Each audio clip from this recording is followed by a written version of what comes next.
Eu queria que o senhor comentasse desses 6 bilhões de reais que roubaram dos aposentados no Brasil e dos pensionistas. É um crime que já parece estar caminhando para 90 bilhões de reais. Hoje eu estava com a comunidade europeia, ficaram horrorizados com esse valor, falando aí de 15 bilhões de dólares que foram roubados. Mas dos já aprovados temos 6 bilhões de reais. Desses 6 bilhões de reais, 2 bilhões foi via CONTAG.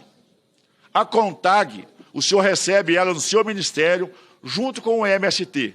Então eu gostaria de saber assim, qual punição que o senhor vai dar à CONTAG por ela ter sido conivente com o roubo de 2 bilhões de reais dos nossos aposentados rurais, até porque está posto na mídia, com a grande expressão aí, o senhor tem recebido constantemente no seu gabinete a CONTAG e o MST. Sobre o INSS, esse escândalo começou no governo de Jair Bolsonaro. Das 11 entidades, 9 foram organizadas e montadas no governo Jair Bolsonaro. Esse esquema ele foi desativado a partir de uma investigação da CGU e de uma ação da Polícia Federal pelo governo do presidente Lula. Outro aspecto que eu tenho comigo, que sempre vou manter quando se trata de adversário e de aliado, eu nunca faço julgamento sem que haja julgamento final sobre essa pessoa, sem que tenha uma acusação substancial. Eu tenho aqui todas as explicações da CONTAG, que ela agiu conforme a lei, que ela agiu, que todos os seus cadastrados eram cadastrados confirmados com autorização expressa. Eu tenho aqui uma nota da CONTAG em que ela diz que aquela desobstrução, aquele levantamento daquele número, ela tinha direito. Portanto, eu vou aguardar, porque foi assim que eu agi quando vi adversários políticos sendo acusados. Recentemente, quando vim tomar posse nesse parlamento, fui ali atrás do Banco do Brasil assinar a minha posse. E um parlamentar, que eu não vou dizer o nome aqui, me disse, ministro, eu já estava na condição de ministro, ele falou, eu quero falar da minha gratidão ao senhor. Eu falei, primeiro o senhor pode se apresentar, ele se apresentou para mim. Eu falei, gratidão por quê? Ele falou, quando eu fui preso, o senhor se pronunciou, e era um adversário político meu. Portanto, eu não faço julgamentos de natureza precipitada. Não fui eu. Eu não faço julgamentos precipitados sobre ninguém. Mas eu quero dizer que esse escândalo que atingiu os aposentados do Brasil, quem tomou todas as providências foi o presidente Luiz Inácio Lula da Silva, a CGU e a Polícia Federal desse governo. Essa reforma agrária da Constituição, essa reforma agrária que deu certo, é a reforma agrária que não tem vínculo com esse movimento revolucionário alisquiano, que é o MST, que é um movimento organizado para poder se apropriar dessas expressões e, naturalmente, levar, sim, o terrorismo no campo do Brasil. Quando o senhor fala que tem 115 mil famílias acampadas, queria fazer um apelo a Vossa Excelência. O nosso problema não é terra. Tem muita gente com terra que não tem renda.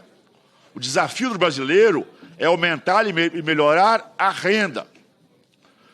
Leva um recado a essas famílias que estão debaixo de uma lona, dificuldade das suas necessidades básicas.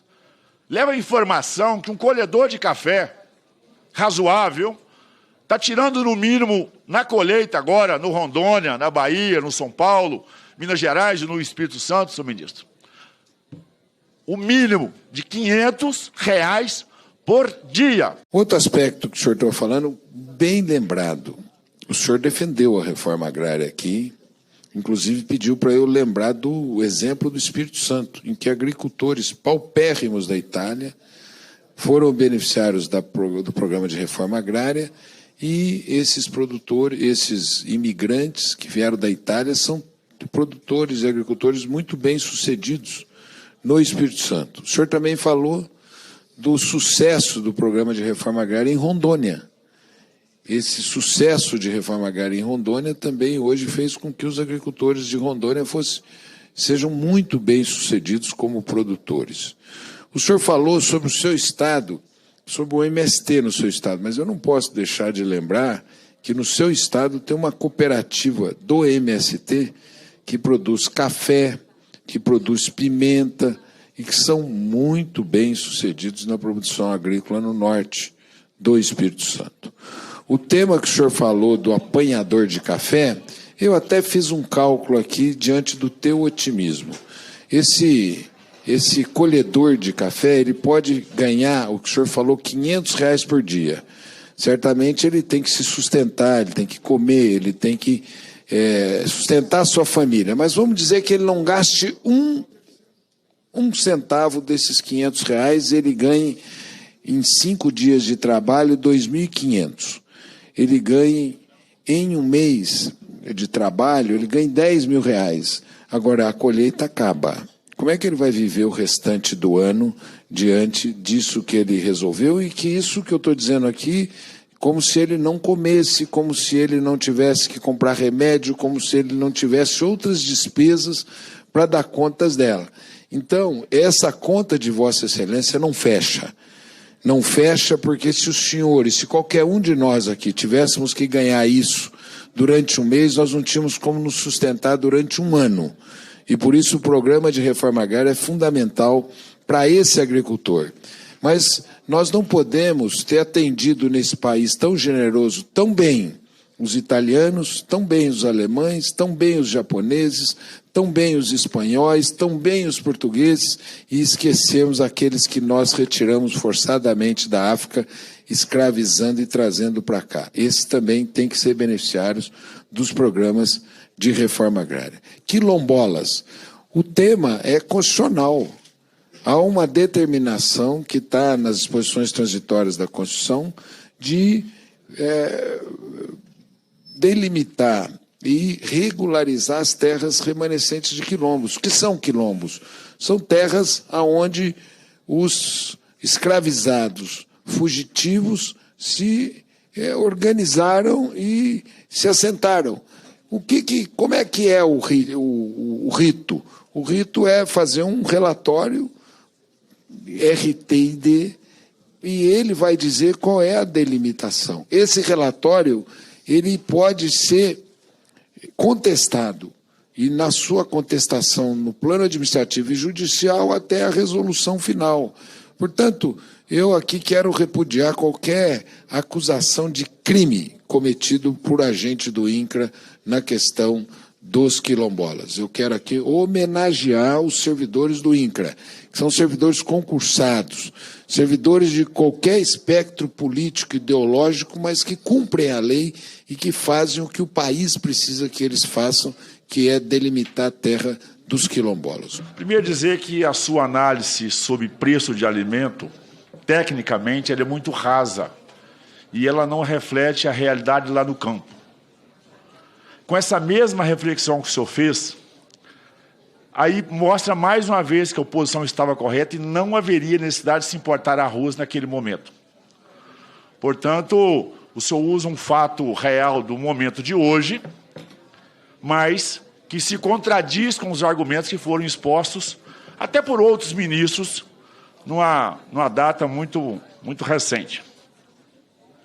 O segundo ponto, senhor ministro, a forma com que o senhor trata preço de alimentos, comemorando a baixa do preço dos alimentos, que parece um discurso até interessante para quem não vive no dia a dia da produção agropecuária, fica a impressão para nós agricultores, produtores, porque alimento barato para quem consome, às custas de quem produz, significa efetivamente miséria dos agricultores. Bom, em primeiro lugar, deputado Ivair, eu quando falei sobre inflação de alimentos, eu disse que é multifatorial.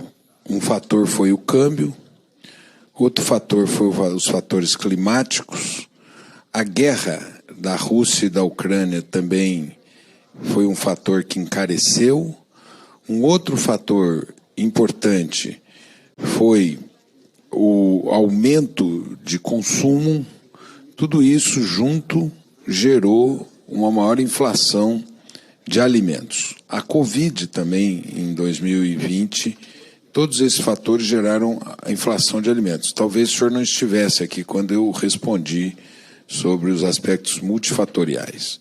Em segundo lugar, nós queremos um preço adequado ao consumidor e um preço adequado ao produtor.